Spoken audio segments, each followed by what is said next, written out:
right, here we go. This is it, episode number 127 of NoLaughTrack podcast. My name is Justin Severson, the host. Thank you very much for downloading and listening right now. And if you want to do us a huge favor, they've been popping up more and more recently. And I think I'll bring some with next week and we'll read them. But the reviews on iTunes really help. So please, if you haven't yet, go ahead and do that. And I'll probably read them on the show. So keep that in mind. Let's get to it. Episode 127 with my guests. It's his first time on this podcast. It's Dan Naturman.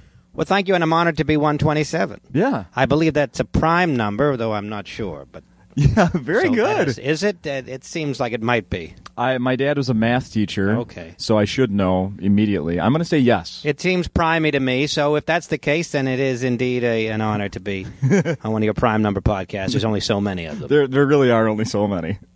Someday I'll rank all the prime number podcasts. Well, I'm happy to be here. Thank you. Well, welcome back to Acme. I know you've been here before. I was here. Somebody just told me it was 7 years ago. 7 years ago. And that sounds about right. Okay. So 7 years. So I don't know if maybe I didn't make a great impression because it took them 7 years to have me back. But hopefully the next time I'll come back, it'll be before 7 years from now. Yeah, well, no kidding. Or I'll be so famous that I won't come back. Either option is fine by me. You'll be doing a theater. I'll be doing a theater in the area. You'll just stop in maybe. Nah. No. I don't know. I'll stop in for the chicken. It was good. I had it last night. I had it just now. Okay. You're absolutely right. It is great. How was last night? How was the show last night? Today's Wednesday. Last night was good. It's I like to start off with a low pressure, non-full house show. But it was a nice crowd. Okay. Tuesday night, so you're not going to fill it up on a Tuesday night. But it was nice. Mm-hmm. Yeah. Not explosive. Not explosive? Yeah, well, I'm very honest. I could say it was a most incredible, standing ovation, but... Are you often described as explosive? No, well, I'm not explosive in and of myself, but sometimes the audience is explosive. Yeah, I'm only as good as the audience, Very true. Either the audience is behind me in an explosive way or they're not. Mm-hmm. And last night was good, but not explosive. Good, but not explosive. All right. Gets better as the week goes on. Well, hopefully there'll be a few explosive shows between now and Saturday. We got plenty more. Yeah, I know. They're really working me. It's a long week. I also was out there when I was eating my lunch. Someone called to get tickets for Saturday's 8 o'clock show. And it's sold out, right? Sold out. Sold out. Well. Nice try. Yeah. I think they pushed it to 10:30. So okay. That's well, then thing. Let's try to sell that one out. Let's do that. I was going to say this at the beginning, and I'll do it now. My guest today, Dan Naturman, has been described as if Jerry Seinfeld and John Lovitz had a child. Well, I guess I've been described. I think Howie Mandel described me that way.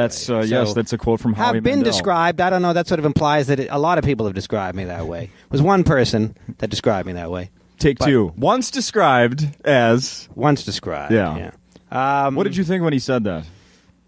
What did you say, Howie Mandel and John Lovitz? I mean, Seinfeld and John Lovitz. Yeah, that sounds about right. Yeah. Though, truth, I mean, vocally speaking, maybe. Vocally, I'm more Lovitz.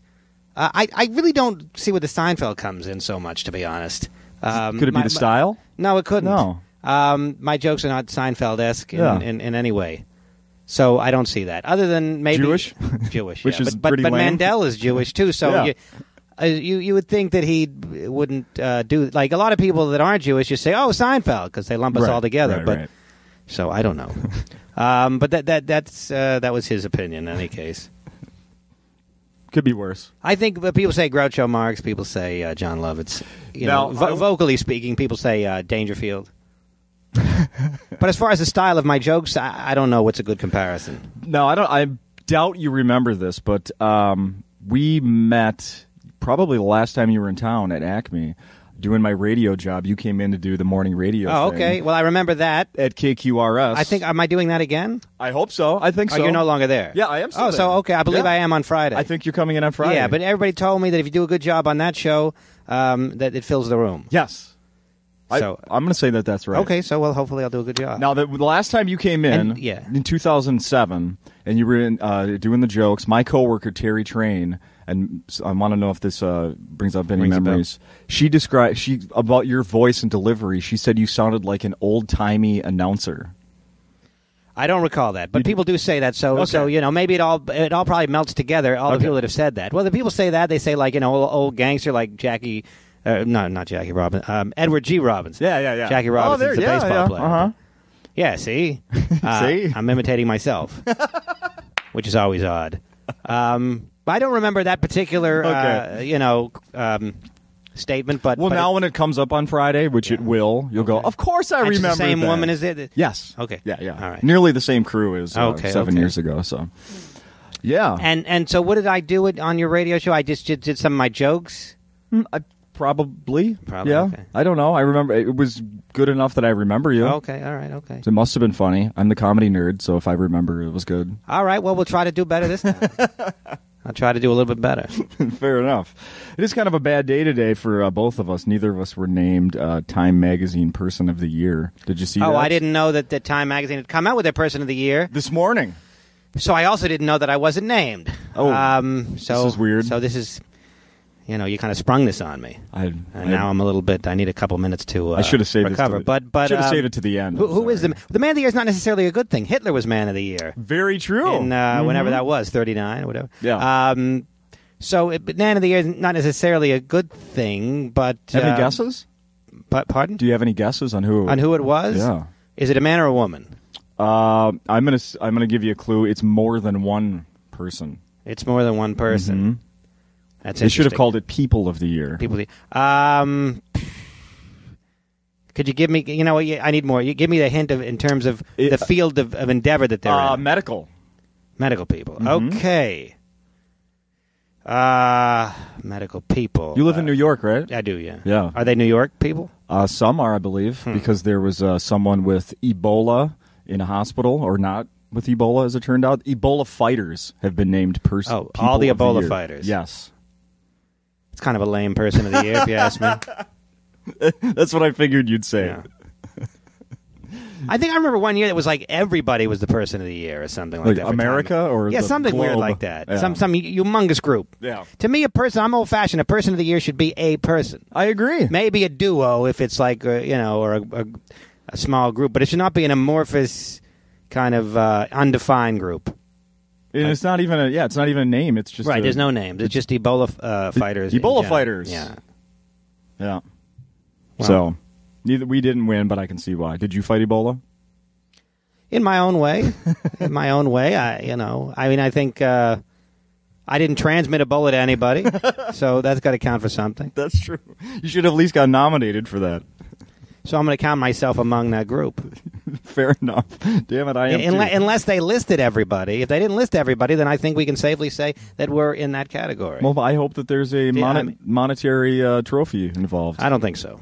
Prize. I'm not sure. It's not the Nobel Prize. It's just Time Man of the Year. That's true. So let's go back, Dan. How did you... I don't think they gave Hitler a prize. I certainly hope there was no prize. Maybe they there. gave him Where'd you grow up, Dan? Stamford, Connecticut. Stanford, Connecticut. Stamford with an M. Stamford? Stamford with an M. Which I should have heard you say, since I've actually heard of Stamford, Connecticut. Oh, really? Yeah. Well, there's not much going on there. Yeah. No, they have a mall. But and we have a university. Yeah. But at the university, it used to be a Bloomingdale's. They took a Bloomingdale's. Bloomingdale's department store. And... They renovated it and became a University of Connecticut at Stamford is in the same building as Bloomingdale's. That's still standing? Bloomingdale's is still functioning? No, the Bloomingdale's is no Bloomingdale's. Where the building that was Bloomingdale's, sometimes buildings, right, like the Starbucks might become a Sunglass Hut. Sure. Well, this Bloomingdale's became UConn at Stamford. I see. But I think it undermines the credibility somewhat of a university when people used to buy purses there, but... I agree. I don't even know if it's still there, but at one point there was a college at the Mall of America here in Minnesota. Kind of the same thing. Right. But that's different because it was just one of the stores in the mall was a college? Yeah. Yeah. Well, that's even worse. Right? Right next to the Sunglass Hut. It was next to the That used to be a Starbucks. Yeah, that's even worse. Yeah, it is worse. When'd you get out of there? I know you're not living there now. Well, no, I live in New York, but it's not far. Yeah. About 20 years. I live in New York, since about 20 years ago. It's about 45 minutes away from Stamford. Yeah. But in any case, so that's why I didn't go to L.A., because as a comic, people say, well, you go to L.A. or you go to New York, generally speaking. Right. And since New York was closer, that's where I went. And it's probably better. New York is probably a better town for stand-up comedy. L.A. is good if you want to get into TV and film, and I guess I do too, but yeah. You've never lived I never lived in L.A. No. I go to L.A. from time to time if they need me. It's not often, and do like a Conan or whatever. But right.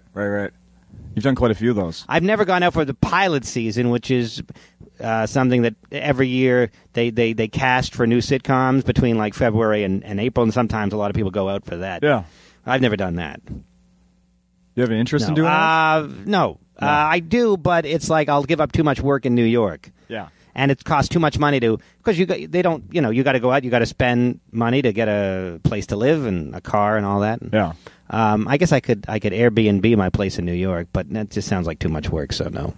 That's describe what that is. I've heard of Airbnb. That's where you Airbnb. You go and like people come to New York to visit. I know people make a lot of money with that, and so you rent out your room basically. You rent out your room to people instead of a hotel. They come to your apartment and it's cheaper, and you rent it out for whatever $100 a night. It's a lot cheaper than a hotel in New York. Yeah. And so if you're on the road a lot as a comic, you can actually make a pretty good extra income doing that if you live in a place like New York that people want to come to. Have you heard of people running into trouble with that, like other comics that are doing that? Or? Well, you never know who's going to, you got to be careful. People come to your place and they could trash it or whatever. Yeah. There's one guy in New York came home and there was like a sex orgy going on, which I guess is not necessarily a bad thing. But you just don't know who, they try to screen it out. Airbnb, the website, tries to screen out who's a good person, who's a bad person, but sometimes they don't. Maybe you just, you could leave it trashed before they get there. There's always more trashing to be done. Yeah. No matter how trashed it is, you can trash it more. You're probably right. You can rip out the floorboards, So in doing all of my research here for the podcast, you have kind of an interest. Did you read my official biography? Of course I did. Did I read it? I have it printed out here. I don't have one. It's called Wikipedia. Yeah. And I wrote it. The Wikipedia? Yeah, well, that's how you know you're not famous, when you wrote your Wikipedia article. I think people have added to it over the years. Did you put anything absolutely ridiculous? You know how it's like a bullshit Wikipedia article? It's like when it says, it's a fast-rising star. Like no legitimate, this guy is dazzling audiences from coast to coast. No legitimate, other than you, would ever write that on your, Did you put anything false in there? I don't know. I think I changed my birthday once. And then I just changed it back. I said, screw it, I'll just be honest. But nobody's checking it. Like George Washington, you change his birthday, there are people on it, on his Wikipedia page. If you change something about George Washington, it'll be immediately corrected because there's 100 people that are monitoring George Washington's. I don't know exactly how Wikipedia works, but I know that my Wikipedia page is sort of ignored in large measure. So you can put anything. You put the first man in space, and maybe 3 years later somebody will correct it. Someone might stumble upon it. It might. Or might not.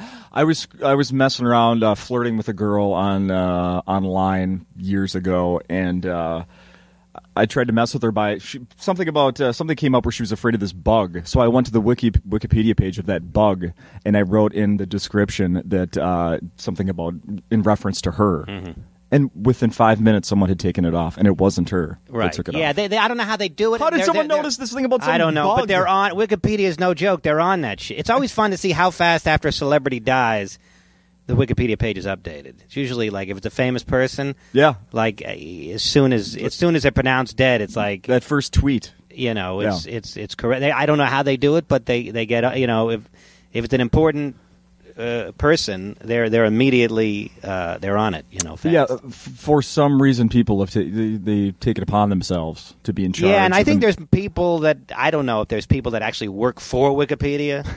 There might be. I don't know. There's got to be at least one, right, that started it. I know they're asking for money. They're doing a fund. They're asking for money all the time. I know they are. And I gave them money once. I think it's a worthy cause. Yeah. Maybe I'll give him some more. But, I did once, give him $20 or something. That's nice of you.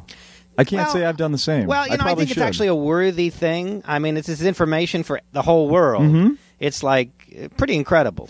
But if I'm going to put money in, can you guarantee me it's going to be more accurate? I mean, can they? Well, is it Wikipedia? I don't. It won't be 100% accurate, but it's pretty good. I mean, back when Britannica, I don't know if Britannica's still around, but who knows? I think they did a comparison and they found that Wikipedia was pretty much as accurate as Britannica. Really? And especially with the stuff that's important, like my page may not be accurate, but if you're reading about something important, then it will be accurate. Yeah. pretty, and I think it's a pretty incredible thing to have knowledge for free to the entire world. So yeah, I gave him $20, whatever. Look at that. Which I guess is tax deductible. So keep that in mind. Yeah, everyone. And I also gave $100 to Lou Gehrig's during that ice bucket thing.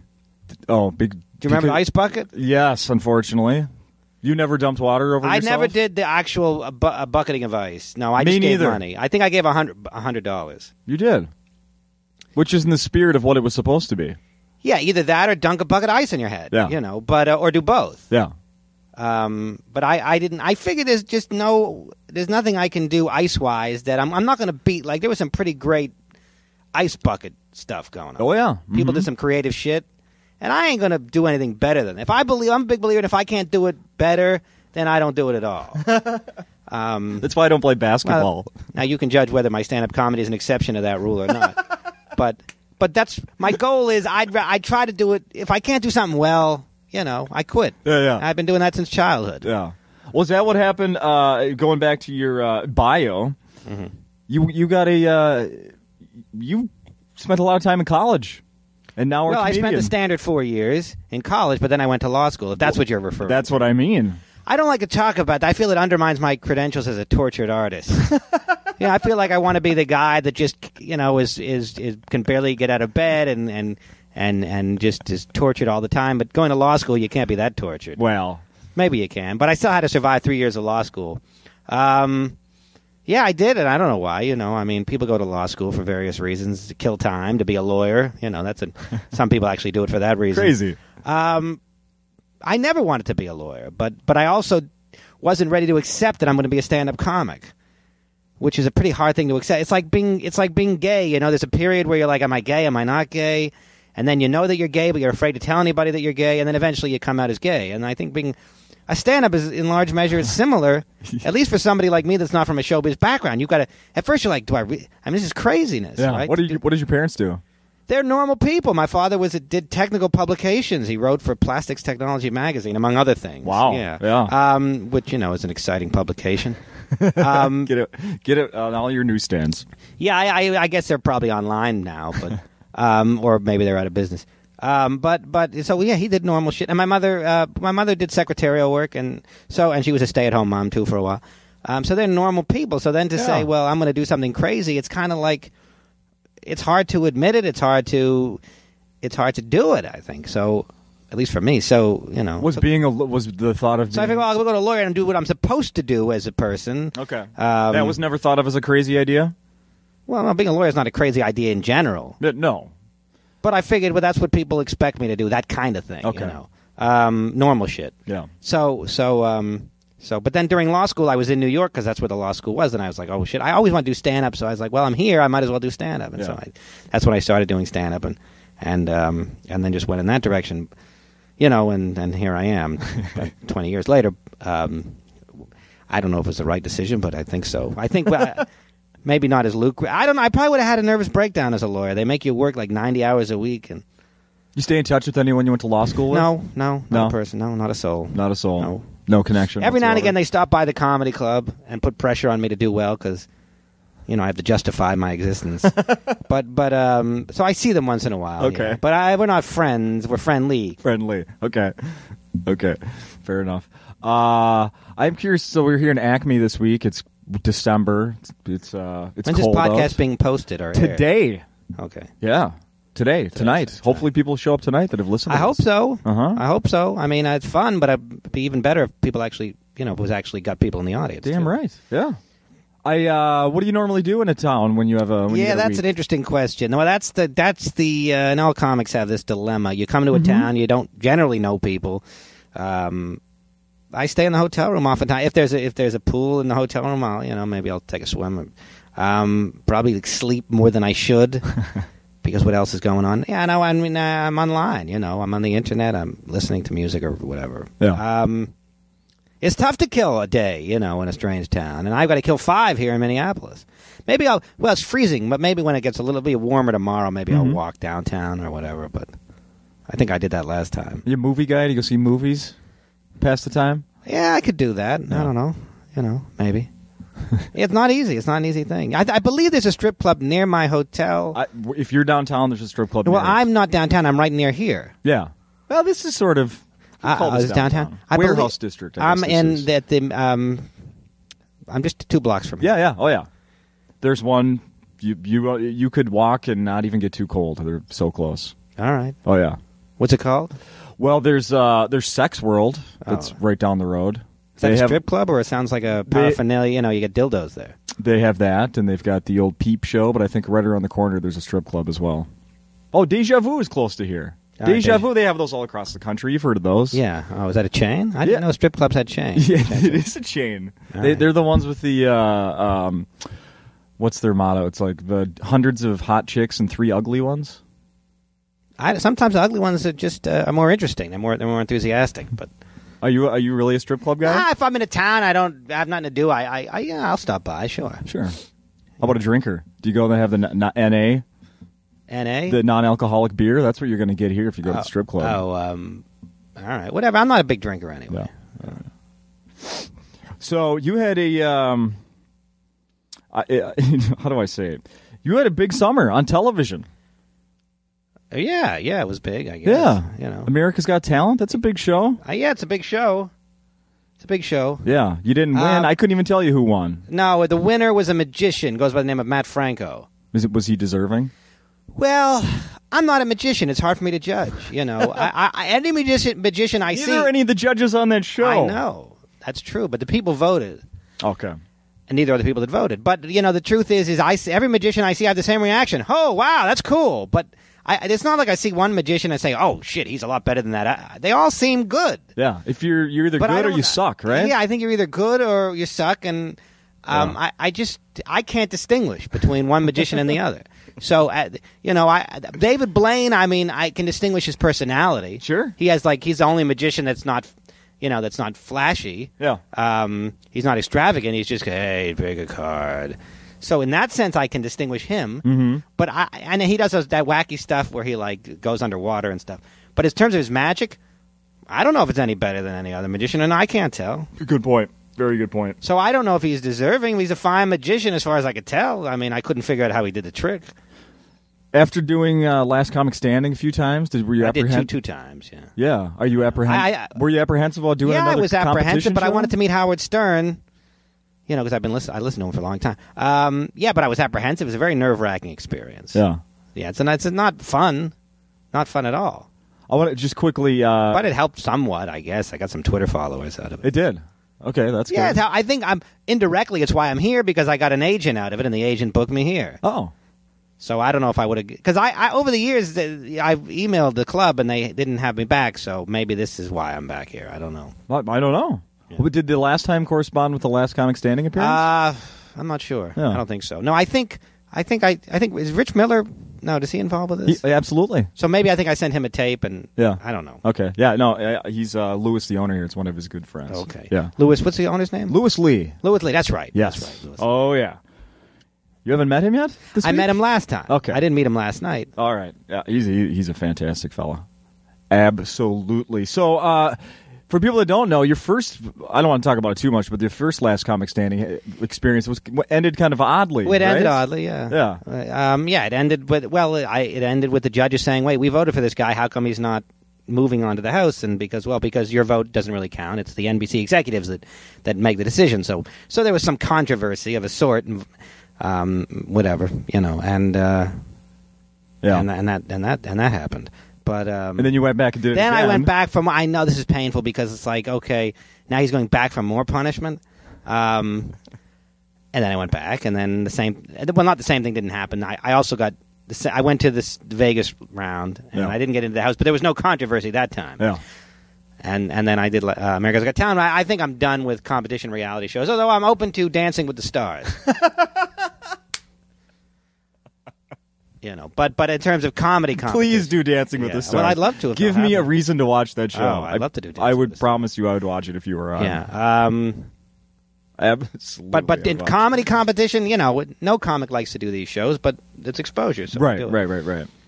Wendy Liebman, who's been on this podcast twice. Right, she did the same season. Yeah, she did very well. Well, she did the same as me. Yeah. Yeah. Mm-hmm. But Howard Stern brought her back as a wild card. Right.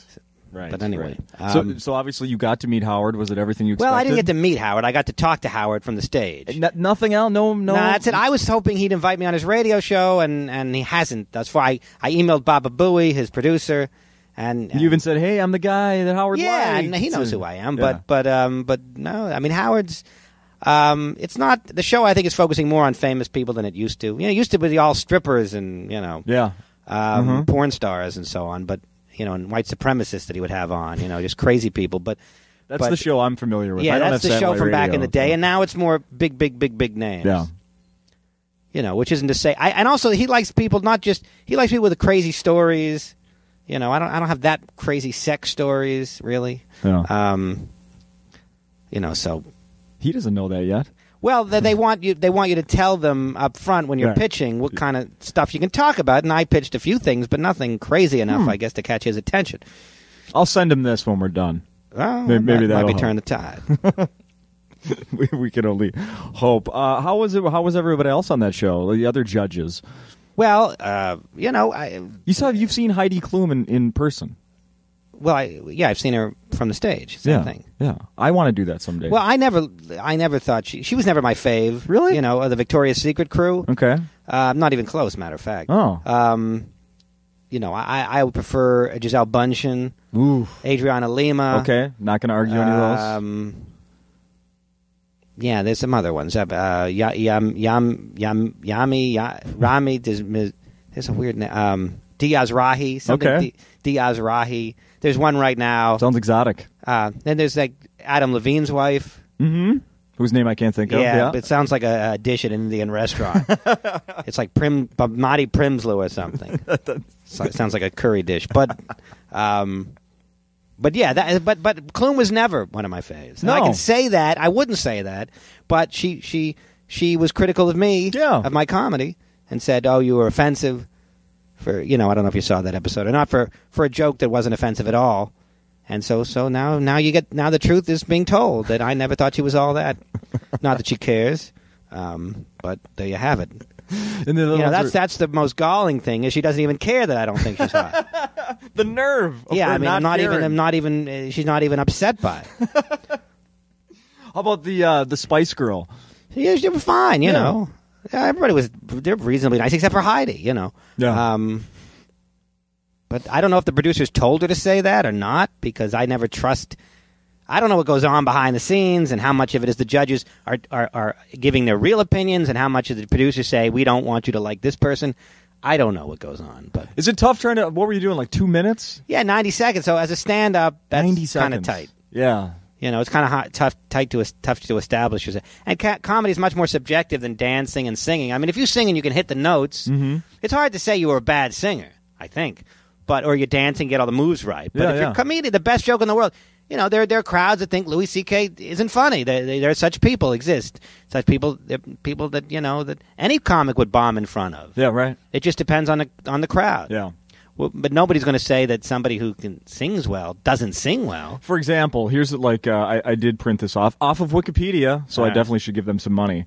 When you were on the semifinals, round 1. This is AGT. Yes. Yeah. Some of the competition on that show.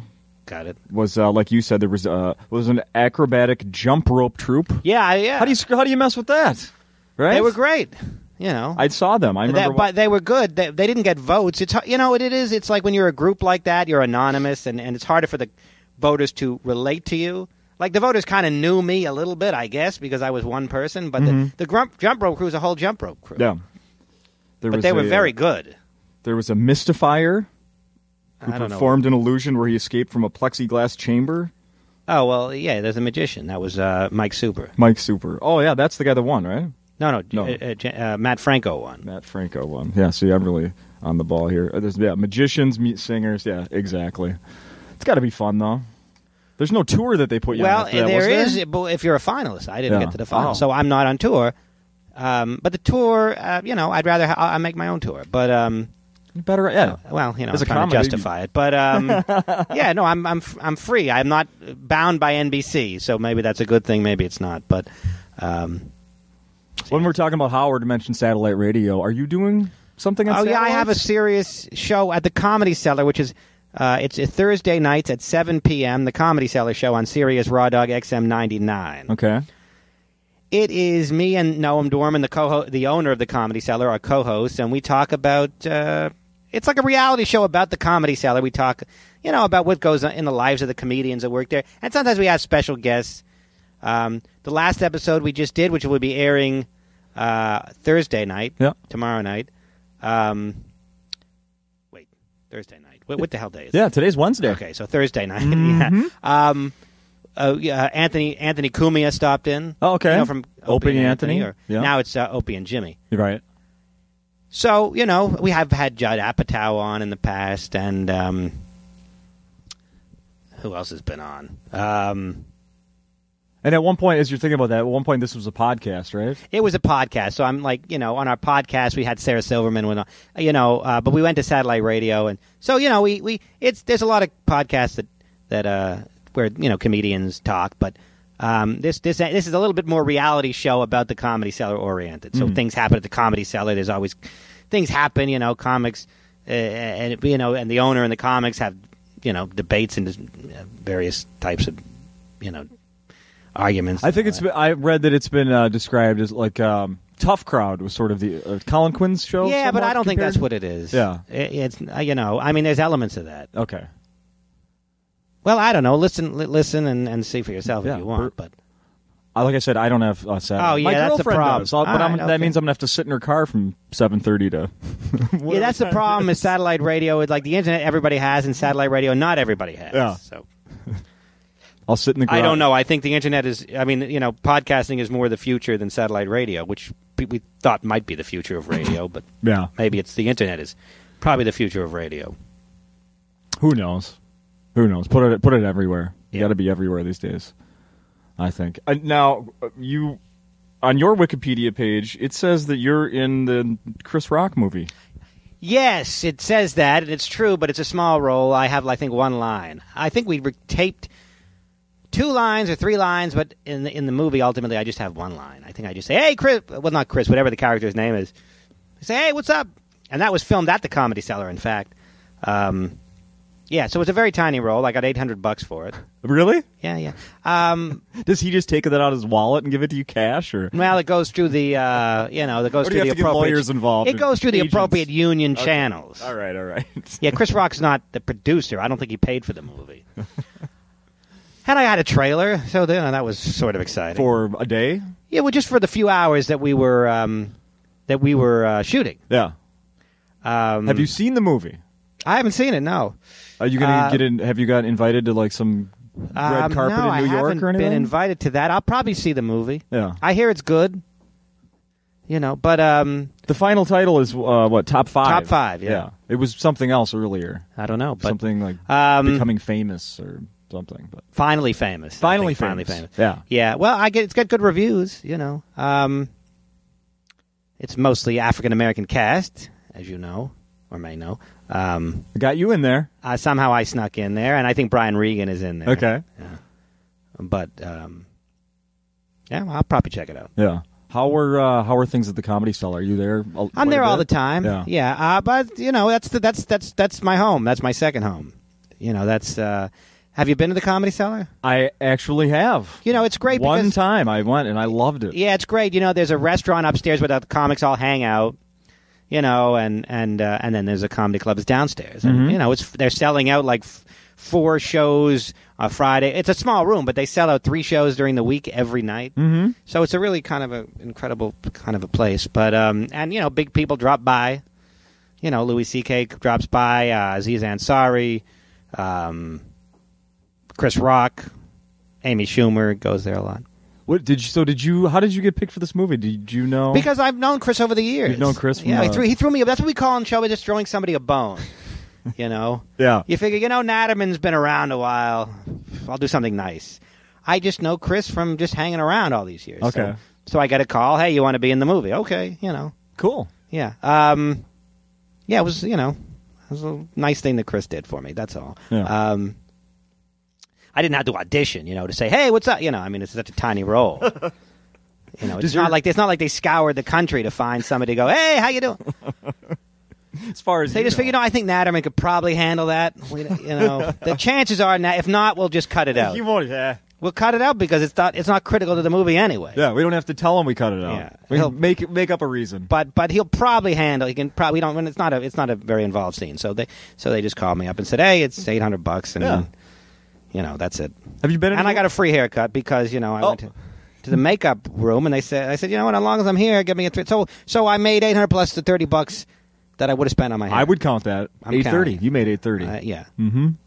That's a good day. And I'm not going to pay taxes on the $30 haircut. No. Although technically I think that is taxable. It might be taxable. We can delete this off the podcast. No. I'd hate to... I'm not sure if you get a free haircut if that's taxable or not. I don't know. I think it was a free haircut for the movie, but it's not like my hair grew back after the movie. I still get to use the haircut. So I don't know. I'm not a tax lawyer. As you know, I never practiced law. That's true. And I don't even think I took a tax class. Oh, I did take a tax class, but we didn't cover that. Don't worry about the IRS. I can handle that. All right. And more about, actually, it just ties in perfectly here. We're talking about you're in the Chris Rock's movie. He's a friend of yours. And I don't know. He's not a friend. You guys are really friendly. Tight. You guys are best frids, you said. BFFs. We're friendly. You guys are Acquaintance acquaintances. is a good word. Yeah, if he sees me, he says, Naturman! And that's about the end of it. Yeah. If Chris Rock knew my name, that would be pretty freaking cool, so close enough. Robin Williams never knew my name. Oh. Were you ever around him? Yes, he used to come to the Comedy Cellar. Yeah. And he may or may not have known my face. I was going to say, did he say, hey, you again? I think he probably recognized the face. Okay. Very nice. Yeah. Like crazy nice. Mm-hmm. That's all I've been hearing. Yeah. No, I was going to say... you were getting somewhere. Yes. I read something about a week ago, Chris Rock complaining, I guess you could say he was complaining, about people recording in comedy clubs. Yeah, well, he talked about that in New York Magazine, I believe. What are your thoughts on that? My thoughts are that's not good, obviously. I mean, unfortunately, there's not much you can do. What are you going to do? I mean, if somebody has an iPhone or whatever in their pocket and it's recording, and it's hard to record audio because people can see you recording. Video. If you have your phone out. Then the lights. But if your phone's in your pocket, you record shit. Even if you don't record it, you can remember it and tweet it. Oh, I was at the cellar. Chris Rock said this. It's not good because Chris Rock is trying to work out new shit. Yeah. And now everybody... So, yeah, it's bad, and I don't see a solution. Sometimes there's just no solution.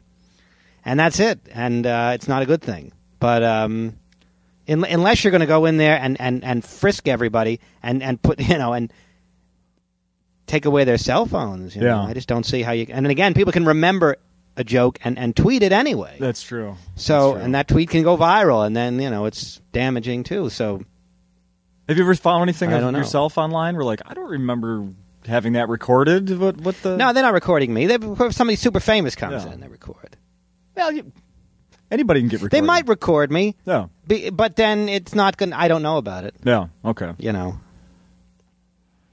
Yeah, I mean, I definitely see that argument. This just came back to me. I went and saw Dennis Miller in Las Vegas. He was recording a special, and they frisked everyone. Mm-hmm. This was probably 8 years ago, back when that comedy festival was going on in November every year in Vegas. In any case, they took my... I don't think it was even long ago enough that I didn't even have a cell phone then, but they took my camera. Yeah. And they were my friend had a camera, and they had to take the batteries out and separate it and everything, and it was because it was being recorded for an HBO special. Okay. So... Well, I don't know what they would do if they're recording an HBO special if they do that, but... Certainly, they're on the lookout for people video recording. Yeah, audio, is another thing. No, I read that whole thing, Chris, and he makes some really good arguments there. Especially, or maybe it was Patton Oswalt said something. It would be like writing a book, and then someone comes and just takes a picture of it, and takes the page. Yeah, exactly. It takes the page, and it may not be anywhere near complete. And then, but that's true. Yeah. So it's bad, and that's that. It's technology biting back. It's every leap in technology has a downside. So that's the downside. With automobiles, you got automobile accidents, and now with social media, you have this. Yeah. Now what the heck was I just going to ask you about? Oh yeah. So you're the first person I'm mentioning this to. I got a very strange. Message. Are you on Facebook? Yep. Yep. Well, I'm on Facebook as well. Well, we're who the hell is a rare breed of people that are on Facebook. Us guys on Us Facebook and here. 2 billion other people. Exactly. Someone friended me. I have a lot of, I'm sure like you have a lot of friends on there that I've never met. Yeah, of course. People that are fans of mostly. fans of your comedy, people that are fans of the morning show I work on, or a lot of them I don't know. Someone sent me a friend request a few months ago, and then a few weeks ago, this woman sent me a message, a private message, and it was, "Hey, Justin, you should take a look at this story." And it was a link to some story about Ferguson, right? Then and I didn't reply, and then no other messages until 2 days ago. No, it was yesterday. Pardon me, it was yesterday. She sent me a message. "Hello, Justin. What are you doing tomorrow night?" This is someone I've never met. Why, right. So I didn't reply to that. Obviously, it's creepy, right? Creepy, yeah. Totally creepy. So now So then I didn't reply. Then this morning I got this message. It says, I've got the Michael Jordan and Oprah of an industry that is expanding here locally and nationally, coming to my house at 6:30 tomorrow. Trust me, you really need to come meet these people. They're absolutely amazing. The hell is this? It's the price of fame. That's what that is. The price of morning show stardom. What is? I can't even. I can't. I'm just a weirdo that came. Yeah. Somebody. It's interesting you bring this up because I got a friend request this morning on Facebook, and I accepted it because I figured it's somebody who saw me on TV or whatever. So then he says, "Hey, Dan." I said, I didn't respond immediately. He goes, he says, "What you doing?" I'm like, "Hey, how you doing?" He's like, "Saw you on America's Got Talent." I said, "Oh, okay. Thanks for watching." "Yeah, you were really great. Thanks. You should have gotten to the finals." "Okay." And then he kept going, and I finally said, "I'm a little busy now." And then he wrote, "Busy with what?" At which point he got blocked. Yeah, good. He got blocked. I blocked him. "Busy with what?" All right, now you've crossed the line. It was that busy with what? Yeah, how much farther would have went? "Hey, are you? You know what? I'm in the area. How about I stop over?" Yeah, so I drew the line there, and I said, and I blocked it. But, because that's just a small, teeny, tiny taste of what you might get if you were a legitimately famous person. Yeah, right. Which must be, that's a big downside. Now, there's a lot of upside to being famous, but that would be one of the downsides. Is that people, I've seen people come over to Chris and they just sit down. He's at the Comedy Cellar, and they just sit down and plop themselves down next to him. "Hey, what's up?" And then somebody has to come over and extract the person. Right. But it's annoying, but there's plenty of advantages too. Has appearing on television this past summer that help in the dating scene or anything? No, I wouldn't say. No, it hasn't really. No. Yes. Insofar as I've gotten, there have been women who have been very forward over on Facebook with me, but they live in, they might live in British Columbia, so there have been no women that live in my area that have come on to me as a result of that.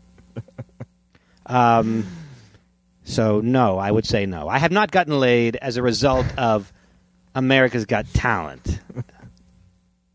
As far as I know. You never know that maybe that was a factor, You didn't hand out the survey afterwards? Yeah, I thought they just liked what I did at the Comedy Cellar, and it turns out that no, it was more of the America's Got Talent. But no, I don't think it's had much of an impact there. Right. I tend to have very high standards. Much too high that I shouldn't have, by the way. Oh, okay. I price myself out of the market. I just wait for, I don't settle, and as a result, I go oftentimes long periods of time without anything. But, just blame that on the road. Excuse me. You can just blame that on the road. All really. Right. But, so I don't think it hasn't upped the quality or quantity in any great way, in any way at all. Okay. Fair enough. And a lot of people that watch America's Got Talent are underage anyway. Yeah. I got 13-year-olds, following me on Instagram. Really? I don't know. That's a lot of the demographic of who watches that show is very, very young. Okay. I suppose. And you're right. My kids asked to watch it. Yeah. So that they're not. There are a lot of people that are just not in the dating market. Mm-hmm. Not for me. Maybe some guys are into that. Maybe the they're probably teens on that show, it'd be perfect for them. Yeah. I don't know if there's an age restriction. Yeah. I'm not sure. They're very young people on that show. That's what I thought. And the one guy had an animal. He did tricks with his dog. I remember seeing him I liked every time him. I turned it on. Yeah, he was a Russian guy, I believe. He had it Christian Stoyanev. He had it balance on his foot. Yeah, it was great. When he was on his hands and stuff. It was great. I look at these acts, I'm like, what the hell am I doing here? I'm just telling jokes. Just seems so unimpressive. When you look at these acts that are so fabulous, that take up the whole stage, and it's a whole big spectacle. Yeah. And I'm up there, hello. Yeah. It's so small. You're not bringing any music along. There's nothing. There's no... You're set. It's not a grand extravaganza. All that comedy really doesn't belong on that show. I mean, we can say that now because I'm not under contract anymore. Right. It shouldn't be there. It's a totally different animal. Uh-huh. First of all, it's very subjective, what people find funny and what don't find funny. Yeah. It's more adult. It's more for old, it's not for kids. Yeah. And the beauty of it is, though, it gets you, whether people were watching it live or not, it gets some good clips to, Yes, we've been talking about the internet. Yeah, I didn't watch one of my but clips. I've seen all of your clips online. Right, one of them got is up to 1,600,000 hits on YouTube, which is not what we would call a viral video, but it's a respectable number. It's pretty freaking good. It's certainly more than I got Letterman. My biggest Letterman video, 30,000. Okay. That just shows you the difference between late night talk and primetime network. Yeah. It's a pretty big difference. Yeah. And a show that's a pretty big show. Are you going to book another Letterman before he's done? Any ideas? It's not a priority. No? Not a priority. No. If I'm going to do, because once you do 5 minutes on Letterman, I can't do it now on Fallon. Fallon doesn't want the same recycled 5 minutes that I just did on Letterman. Sure. So say I have 5 minutes of material that is good, new, and clean and can be done on TV, I'd rather do it on Fallon because Fallon's the new guy that, I want to establish a relationship with Fallon, with all due respect to Letterman, who I admire greatly, but Fallon is the new guy. Yeah. And Letterman... It's interesting. You're the first person I've heard say this. Just I think honestly, a lot of people are like, I want to do Letterman because Letterman, it's the end of his run, and it'd be symbolically interesting to do Letterman. Yeah. The truth is, doing any of these shows ain't going to help my career. These show, but the more likely to help my career is Fallon, because Fallon can invite me back. Yeah. And because Fallon is younger and probably wants to go into producing. I know he's doing a sitcom with Nate Bargatze. Yeah. Letterman's done with that. He ain't giving out any. He ain't giving out sitcom deals. Yeah. Maybe Fallon will. Yeah. So that's. Doesn't Conan factor in? Well, I've done. He's on TBS. I don't think he has the same ratings as Fallon. No, can't possibly. Also, I've done Conan many, many times. And you even did his when he was actually the Tonight Show host, right? I did it for the Tonight Show for the 6 months that he was doing that. I did I did when he was in New York, Late Night with Conan O'Brien. Yeah.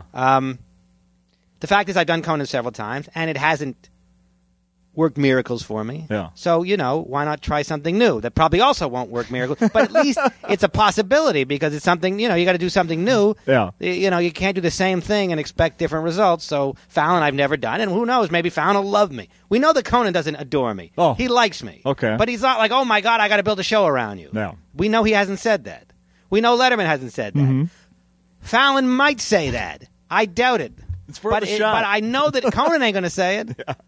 That I can tell you as a guarantee because he hasn't in the 5 or 6 times I've done his show. Yeah. Fallon might be like, this guy is the shit. We got to, holy shit, we got to do something. Where have they been hiding? Yeah. Where's Letterman been hiding this guy? There's a small possibility of that happening. And so, that's why I say if I have 5 minutes, I'd rather get on Fallon if he'll have me, if they're his producers will have me. Yeah, I like it. That's as good a plan as any. Mm-hmm. So there's logic there. Now, some people are like, well, I want to do Letterman, symbolically Letterman, but I've done Letterman. Yeah. You make a solid argument. Yeah, I'm very practical. I don't need to do Letterman just because, I want to be doing Letterman on his last season symbolically. That's interesting to me. Yeah. I must be sentimental that I even ask questions like that. I watched Letterman for the first time, and I've always been a Letterman guy, but I don't really watch much anymore, and I do find myself seeing the beginning of Fallon more often than not, if I have the TV on at that time of night, if I'm not going to bed. Last night, Ben Stiller was on, on Letterman, and I thought, I bet Ben Stiller's, he's probably I'm going to guess and say he's one of Letterman's guys, probably really likes him. I thought, and then as he was, they were saying goodbye to each other, I thought, is this going to be the last time? Why do I even care? Why do I care that Ben Stiller, if this is his last time he's going to be on the show? Yeah, right. But that actually crossed my mind, I wonder if he's going to come back once more, like the last week or something like that. So maybe it's that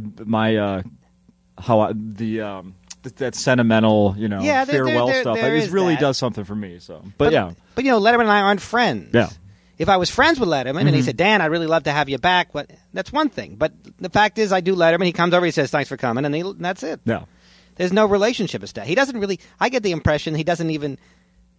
If I drop dead 2 minutes after leaving the building, said, hey, that comic you had on, he just died. I don't know that Letterman would be all that upset about it. I was hoping you weren't going to say 2 minutes into your set. No, he's not even paying attention. Well, that would get some YouTube hits. It certainly would. But which I wouldn't be around to enjoy. But I don't think Letterman's like, yeah, we have comics on, but whatever. Whereas when I've done Conan, he seems, if he's being sincere or not, I don't know, but he seems to be glad that I'm there. Yeah. It's like, oh, Dan, I love your stuff. Thanks for coming back. We love to have you here. Letterman just comes over. So that's, A lot of comics get into writing, like writing for other people, writing for TV shows, movies. Anything? Yeah, they do. And How about you? A little bit here and there. Yeah. Not too much. Do you have a script you're sitting on? I have scripts. I got all that shit. I got sitcoms. I got, what do you want? I got movies. I got, what do you need? I have all that shit. But no, I haven't broken into that. I haven't made a full assault at that. Because to be honest, like writing on a TV show, it's lucrative, I mean, it make good money, but it's not the dream that I had, starting out. But I don't rule it out. Yeah. If they'll have me, it's not so easy to break into that. No, certainly not. What is the dream? Has that changed? Well, the dream is somewhat. I mean, the idea that when I started, people getting sitcoms. All the comics when I was growing up watching comedy. Not all of them, but a lot of the Letterman comics ended up getting sitcoms, and so that was the thought. Yeah. Now there's a little bit less of that. I don't. It seems like the business model has changed, and you just you try to get big and then draw your own crowd and fill theaters. Yeah. Which would be great. I don't know what the dream is. I just know it's not sitting in an office writing for somebody else. That's all I can say. Yeah, well, good enough. Yeah, good enough. Are you selling anything at the shows? A lot of people sell. No, I don't. I have a CD available that you can. Everyone is welcome to go online and buy it. Mm-hmm. But as far as standing there with CDs, I just can't do it. No. Can't do it. I don't like doing it. I feel like I'm guilting people into buying, and it's very effective. People do sell CDs. You come by, hey, thanks for coming to the show. You want to buy a CD?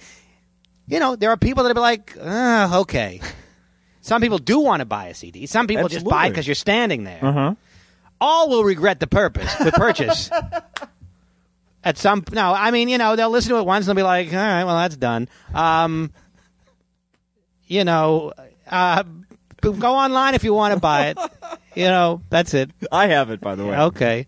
Yeah, I don't want to pressure or guilt or stand there. Or you can't win. Because if they don't buy it, then you feel bad because they're walking right by. Right. And if they do buy it, I'm like, is he buying it because he wants it or is he just trying to be nice? So it's lucrative. It can be. It's better if they just buy it behind your back is what you're saying. Yes. Yeah. They won't. Not nearly as many will. Right. But some will. Yeah. And it'll be a purchase that they want to make, not that, because I'm standing there. Yeah. And I just don't I never liked selling shit. Even in high school, we used to sell shit, for the chocolate Easter bunnies or whatever to raise money for the... And I never could do that. You can't give your CD to your parents and have them sell that at work. No, you can't. No. Yeah, that's what I did with the school shit. Right.